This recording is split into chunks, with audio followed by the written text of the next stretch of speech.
Let's look at our animation model. We'll call her Sue. As we look inside to see Sue's muscles, bone, and teeth, we see how a healthy bite and jaw joint work together. As the mouth opens, notice how the jaw bone rotates in the joint but stays braced against the skull with the cartilage disc cushioning between the two bones. As Sue closes, notice how the jaw rotates back, staying braced and cushioned at all time until all teeth come into contact at the same time. At the end of the chewing stroke or opening and closing cycle, all the teeth have come together into the bite and the jawbone and disc are braced against the skull.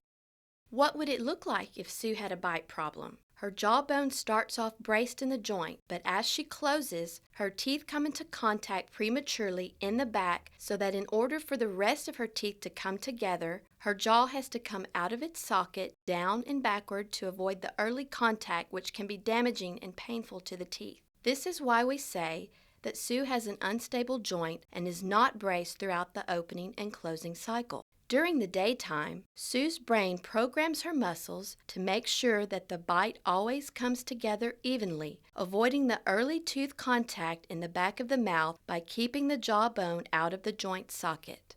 During sleep, the brain wants to rest and not worry about constantly programming the muscles, so instead it tells the muscles to either clench or grind the teeth so that they stay locked together. The jaw stays out of the socket all night and the muscles of the head and neck are working constantly during sleep.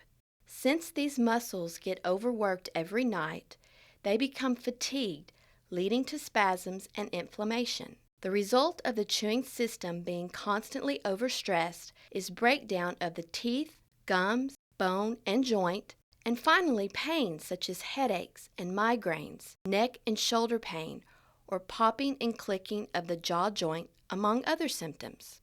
With an orthotic that bioaesthetic dentists call a mago splint, the jaw-bite relationship can be stabilized.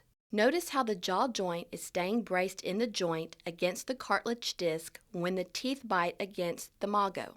Sue has been treated with the mago splint to relax the muscles and let the jaw joint stay in its proper location. This is a diagnostic process that helps the dentist and patient learn what is causing the pain and what could change if the jaw joint stays in place.